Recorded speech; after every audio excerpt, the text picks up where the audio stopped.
What I found really the hardest was sending people home. I'm not a confrontational person. I think in many ways the difference between a home cook and a restaurant chef is that restaurant chefs tend to be quite conflict-driven people and dramatic personalities, and home cooks often tend to be slightly conflict-averse. And certainly, whether we delude ourselves or not, we often want to use food as a way of creating harmony. It doesn't always work, obviously that's true.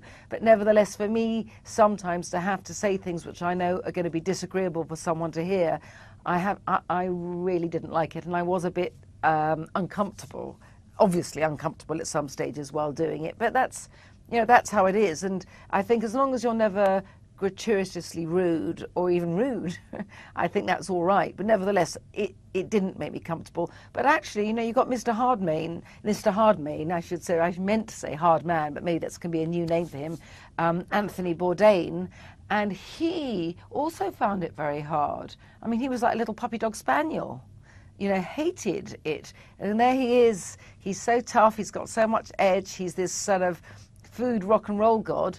And yet, when it came to saying, listen, this wasn't really right, I don't think it's going to be working, he didn't like it. I mean, obviously he didn't like it, particularly when he had to say it to anyone of his own team, and we were constantly doing that because of the blind tasting.